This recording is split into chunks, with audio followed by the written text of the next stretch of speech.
شروع اللہ کے نام سے جو بڑا مہربان نہایت رحم والا ہے۔ یاسین، قسم ہے قرآن کی جو حکمت سے بھرا ہوا ہے۔ اے محمد صلی اللہ علیہ وآلہ وسلم، بے شک تم پیغمبروں میں سے ہو، سیدھے رستے پر۔ یہ خدائے غالب اور مہربان نے نازل کیا ہے تاکہ تم ان لوگوں کو جن کے باپ دادا کو متنبع نہیں کیا گیا تھا متنبع کر دو، وہ غفلت میں پڑے ہوئے ہیں۔ ان میں سے اکثر پر خدا کی بات پوری ہو چکی ہے، سو وہ ایمان نہیں لائیں گے۔ ہم نے ان کی گردنوں میں طوق ڈال رکھے ہیں اور وہ ٹھوڑیوں تک پھنسے ہوئے ہیں تو ان کے سر الل رہے ہیں، اور ہم نے ان کے آگے بھی دیوار بنا دی اور ان کے پیچھے بھی، پھر ان پر پردہ ڈال دیا تو یہ دیکھ نہیں سکتے۔ اور تم ان کو نصیحت کرو یا نہ کرو ان کے لیے برابر ہے، وہ ایمان نہیں لانے کے۔ تم تو صرف اس شخص کو نصیحت کر سکتے ہو جو نصیحت کی پیروی کرے اور خدا سے غائبانہ ڈرے، سو اس کو مغفرت اور بڑے ثواب کی بشارت سنا دو۔ بے شک ہم مردوں کو زندہ کریں گے، اور جو کچھ وہ آگے بھیج چکے اور جو ان کے نشان پیچھے رہ گئے ہم ان کو قلم بند کر لیتے ہیں، اور ہر چیز کو ہم نے کتاب روشن یعنی لوح محفوظ میں لکھ رکھا ہے۔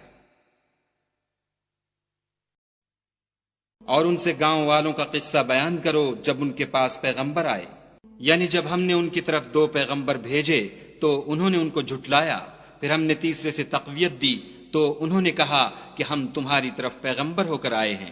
وہ بولے کہ تم اور کچھ نہیں مگر ہماری طرح کے آدمی ہو، اور خدا نے کوئی چیز بھی نازل نہیں کی، تم محض جھوٹ بولتے ہو۔ انہوں نے کہا کہ ہمارا پروردگار جانتا ہے کہ ہم تمہاری طرف پیغام دے کر بھیجے گئے ہیں، اور ہمارے ذمے تو صاف صاف پہنچا دینا ہے اور بس۔ وہ بولے کہ ہم تم کو نامبارک دیکھتے ہیں، اگر تم باز نہ آؤ گے تو ہم تمہیں سنگسار کر دیں گے اور تم کو ہم سے دکھ دینے والا عذاب پہنچے گا۔ انہوں نے کہا کہ تمہاری نحوست تمہارے ساتھ ہے، کیا اس لیے کہ تم کو نصیحت کی گئی؟ بلکہ تم ایسے لوگ ہو جو حد سے تجاوز کر گئے ہو۔ اور شہر کے پرلے کنارے سے ایک آدمی دوڑتا ہوا آیا، کہنے لگا کہ اے میری قوم، پیغمبروں کے پیچھے چلو، ایسوں کے جو تم سے صلاح نہیں مانگتے اور وہ سیدھے رستے پر ہیں۔ اور مجھے کیا ہے کہ میں اس کی پرستش نہ کروں جس نے مجھے پیدا کیا، اور اسی کی طرف تم کو لوٹ کر جانا ہے۔ کیا میں ان کو چھوڑ کر اوروں کو معبود بناؤں؟ اگر خدا میرے حق میں نقصان کرنا چاہے تو ان کی سفارش مجھے کچھ بھی فائدہ نہ دے سکے، اور نہ وہ مجھے چھڑا ہی سکیں۔ تب تو میں صریح گمراہی میں مبتلا ہو گیا۔ میں تمہارے پروردگار پر ایمان لایا ہوں، سو میری بات سن رکھو۔ حکم ہوا کہ بہشت میں داخل ہو جا۔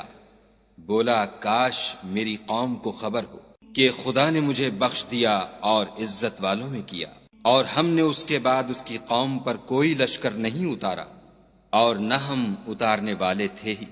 وہ تو صرف ایک چنگھاڑ تھی آتشیں، سو وہ اس سے ناگہاں بجھ کر رہ گئے۔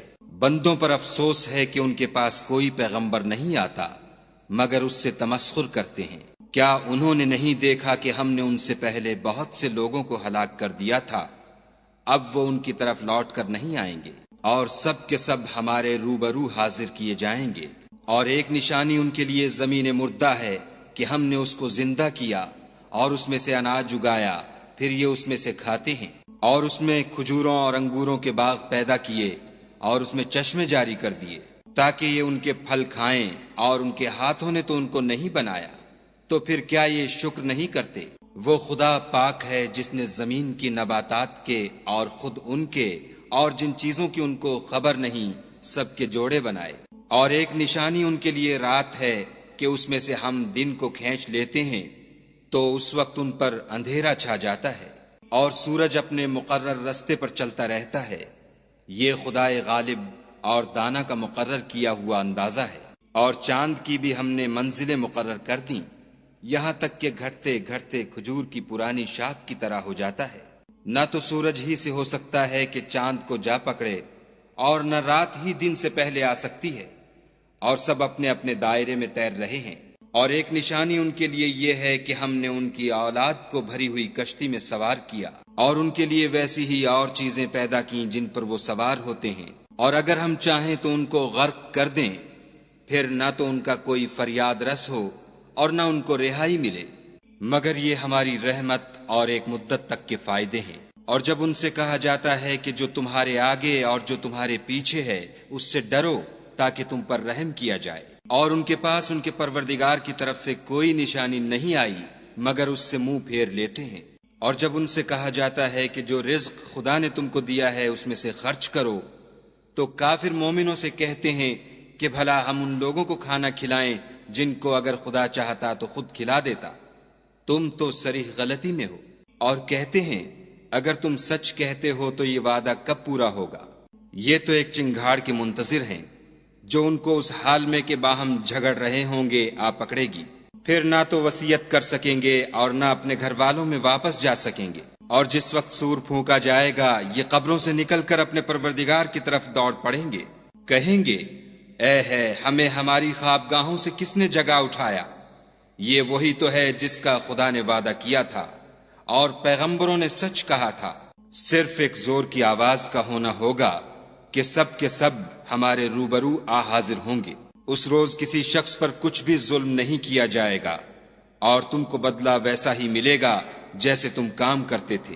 اہل جنت اس روز عیش و نشاط کے مشغلے میں ہوں گے، وہ بھی اور ان کی بیویاں بھی سایوں میں تختوں پر تکیے لگائے بیٹھے ہوں گے، وہاں ان کے لیے بیوے اور جو چاہیں گے موجود ہوگا۔ پروردگار مہربان کی طرف سے سلام کہا جائے گا اور گناہ گارو تم آج الگ ہو جاؤ۔ اے آدم کی اولاد، ہم نے تم سے کہہ نہیں دیا تھا کہ شیطان کو نہ پوجنا، وہ تمہارا کھلا دشمن ہے، اور یہ کہ میری ہی عبادت کرنا یہی سیدھا رستہ ہے۔ اور اس نے تم میں سے بہت سی خلقت کو گمراہ کر دیا تھا، تو کیا تم سمجھتے نہیں تھے؟ یہی وہ جہنم ہے جس کی تمہیں خبر دی جاتی تھی۔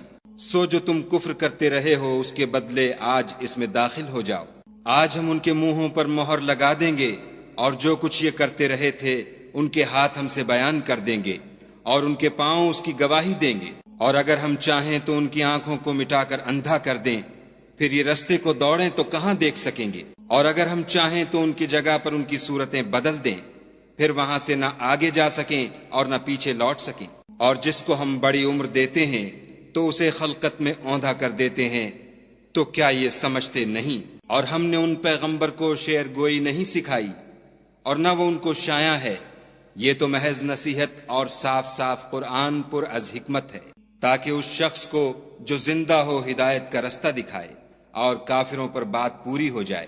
کیا انہوں نے نہیں دیکھا کہ جو چیزیں ہم نے اپنے ہاتھوں سے بنائیں ان میں سے ہم نے ان کے لیے چار پائے پیدا کر دیے اور یہ ان کے مالک ہیں، اور ان کو ان کے قابو میں کر دیا تو کوئی تو ان میں سے ان کی سواری ہے اور کسی کو یہ کھاتے ہیں، اور ان میں ان کے لیے اور فائدے اور پینے کی چیزیں ہیں، تو کیا یہ شکر نہیں کرتے؟ اور انہوں نے خدا کے سوا اور معبود بنا لیے ہیں کہ شاید ان سے ان کو مدد پہنچے، مگر وہ ان کی مدد کی ہرگز طاقت نہیں رکھتے، اور وہ ان کی فوج ہو کر حاضر کیے جائیں گے۔ تو ان کی باتیں تمہیں غمناک نہ کر دیں، یہ جو کچھ چھپاتے اور جو کچھ ظاہر کرتے ہیں ہمیں سب معلوم ہے۔ کیا انسان نے نہیں دیکھا کہ ہم نے اس کو نطفے سے پیدا کیا، پھر وہ تڑاک پڑاک جھگڑنے لگا اور ہمارے بارے میں مثالیں بیان کرنے لگا اور اپنی پیدائش کو بھول گیا، کہنے لگا کہ جب ہڈیاں بوسیدہ ہو جائیں گی تو ان کو کون زندہ کرے گا؟ کہہ دو کہ ان کو وہ زندہ کرے گا جس نے ان کو پہلی بار پیدا کیا تھا، اور وہ سب قسم کا پیدا کرنا جانتا ہے، وہی جس نے تمہارے لیے سبز درخت سے آگ پیدا کی، پھر تم اس کی ٹہنیوں کو رگڑ کر ان سے آگ نکالتے ہو۔ بھلا جس نے آسمانوں اور زمین کو پیدا کیا، کیا وہ اس بات پر قادر نہیں کہ ان کو پھر ویسے ہی پیدا کر دے؟ کیوں نہیں؟ اور وہ تو بڑا پیدا کرنے والا اور علم والا ہے۔ اس کی شان یہ ہے کہ جب وہ کسی چیز کا ارادہ کرتا ہے تو اس سے فرما دیتا ہے کہ ہو جا، تو وہ ہو جاتی ہے۔ وہ ذات پاک ہے جس کے ہاتھ میں ہر چیز کی بات چاہت ہے، اور اسی کی طرف تم کو لوٹ کر جانا ہے۔